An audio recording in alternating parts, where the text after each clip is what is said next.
want to talk to you real quick about mobility. Mobility is crucial for us, for our shooting, for our combatives, for our athletics, right? When I'm working with a lot of guys on the firing range and we're trying to get into different positions like supine, prone, kneeling, squatting positions, a lot of times they have lack of flexibility, right?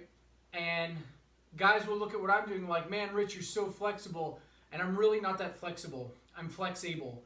I have range of motion, okay? Flexibility is a static stretch, right? This is stretching for me.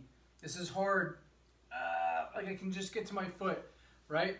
But when my joints are bent and not locked out, right, I'm more flexible versus flexible, right? And that's something my good friend Greg Mahovich says a lot.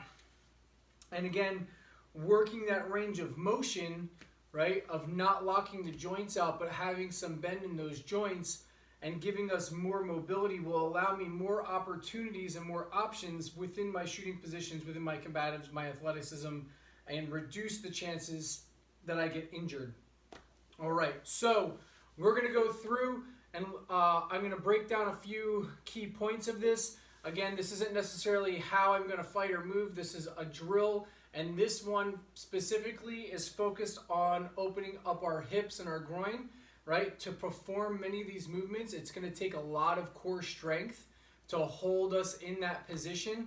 But I'm going to go through the finer points, and then what I'll do at the very end, right? Because the question a lot of times is, how does this translate to wearing body armor? How does this translate into doing it with weight or under load? At the end, I will do two different variations with these 53-pound kettlebells or 24-kilogram kettlebells. I'll do one where I do a sequence with one kettlebell, and then I'll do a sequence with both kettlebells for 106 pounds, just so you can see the movements repeated under load, right? But this is just more of a flow drill just to get you guys open. But if you want to add weight later on for the challenge of it, right, because maybe your mobility is really good and the actual sequence becomes less challenging for you and becomes easy, now we can throw a few more dynamics into it.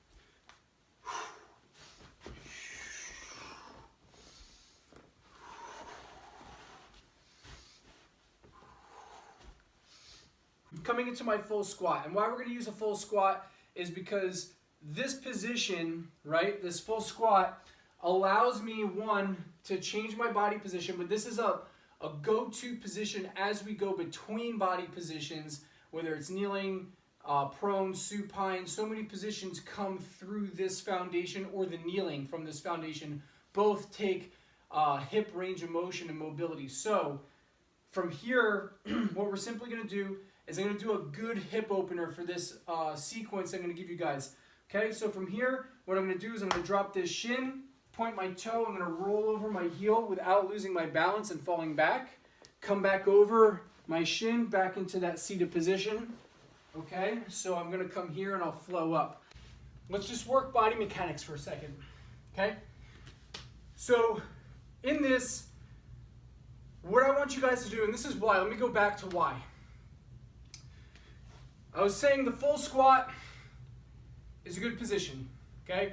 Our kneeling, a lot of times guys have a hard time getting to that kneeling position, and also for our long gun shooters, for our our prone, they can't get their heels down. So their heels wind up being like this, which only gives us half of our leg surface area to the ground. We want to get that whole leg on the ground. So we want to get these heels down, right? Which means I have to open up those hips.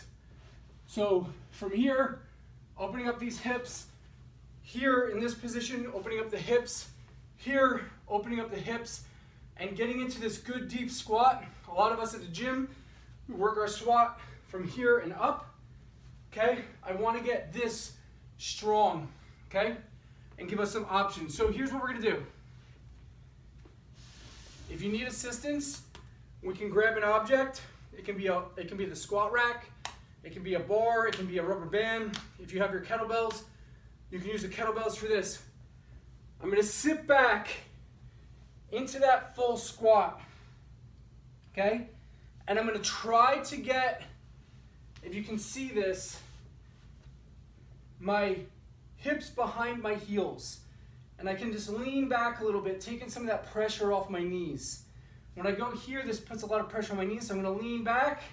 Okay, if you have a handle or something here that you're holding on to, you can lean back and you can just start coming into the squat as deep as you can. If it becomes painful, stop and just work it where you're at, okay? Next thing we're gonna do is this. So now I start to develop that range of motion. Next thing I'm gonna do is this. I'm gonna come here into that full squat. Okay, if you need to put your hands on the ground, put your hands on the ground. I'm gonna sit back, get into that full squat here. Okay, next sequence of this is I'm gonna take my shin, I'm gonna lay my shin flat on the ground and my foot flat on its side from here. If I need to, I'm gonna do this. I'm gonna put that foot and that shin flat down, my hands on the ground, I'm gonna lean back and open up that hip. I'll feel a stretch here. Okay, cool, come forward, lean back, and this is what I'm looking for. The leg that's up, I'm gonna start to sit this back on its heel. Okay, I can put the pressure into the ground to take that pressure off my joints. But where I wanna get to is where I sit up, and I can take my hands off and I get my back straight. And I sit up tall right here, okay? When this is good, drop this leg, I can lean forward, sit back on that heel, okay? Shins flat, inside of my foot is flat. Sitting up, come here, back straight, okay? Arms out, okay, good. Lean forward, and now I shift back. Once you're good with this, then I'm gonna start coming into here. So I'm gonna come here, okay? And I'm gonna take my arms, I'm gonna roll over to here, okay? I'm gonna roll over to here, right? So now I'm opening up my hips one hip at a time versus doing the full squat where I'm kind of doing both at the same time. So now from here, instead of leaning over my thigh and my knee, I keep my body straight up. Why is this important? When you saw me do it with the weights, I can't lean forward, I'll drop the kettlebells. So I want to sit back, giving me a good, strong posture in my back. This will be important later when you put on body armor because you can't bend because of the plates, right? So now I come to here, backs up nice and straight, come to here. Next step is this. This foot that was flat, I point my toe and make one long bar, right, between my knee to my toe. From here, I'm gonna take my hip, I'm gonna roll over my leg. I'm gonna put this hip right on the ground right here. My leg's gonna thread through, and I'm in seated, okay? If I were to come back the same direction I just came from, this leg comes in, my toe points, I wanna get this leg down, shin to the ground. I'm gonna push forward, coming back to here, rotating through. Let's look at it this way. So here, sits down. See how I don't lose my balance? Okay, I'm seated. Rotate through and back. Let me switch around so you can see from this direction. Here, like this. Here, knee down, shin close to the ground, pushing up. This comes here, plants, shifts the weight to that leg.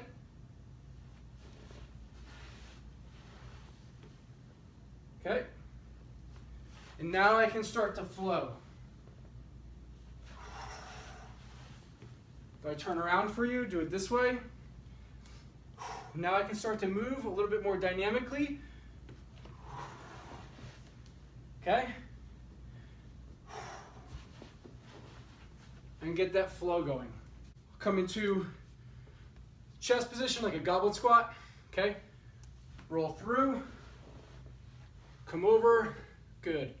So I'm staying nice and low in this squat, keeping my hips real close to my feet, keeping that nice low profile. I'm gonna come into position, I'm gonna come into my rack, okay? From here, come into that full squat. Point my toe, roll over, don't lose my seat, come back, into that squat. I can stand up,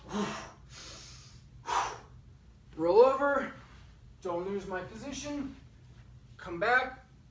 Great, so that's just the flow working that range of motion. It's a great exercise. You can work this into your warm-ups or your cool-downs between sets, right? I'm doing it in my house just so you can see this is something I could just do in my living room, right? And to start developing that mobility, that flex-able movement, right? And if I want to start to put in some power to it, right? My heart rate's still up from doing those couple exercises, but this is just a flow for us, again, to increase mobility, right? It's not necessarily how I'm going to fight, it's supporting flow that I can put in there that helps me become more fluid in my movement, right? And again, this will transfer into other movements down the road. But if we can't do simple things like this and have that range of motion to get into positions like prone, kneeling, and other things like that, even getting up from supine as simply as this position here, that full squat, from supine, if I can't do that full squat, I can't do this and stand, okay? So just simply being able to control my body in this, not even doing it super dynamically, just rolling into the position and coming up, right?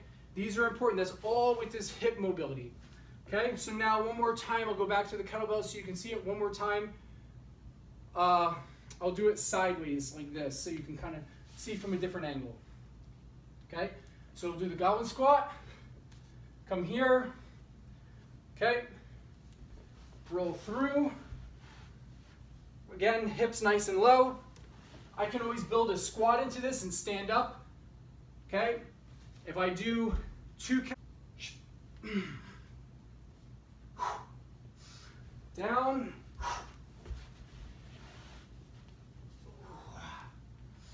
one more time.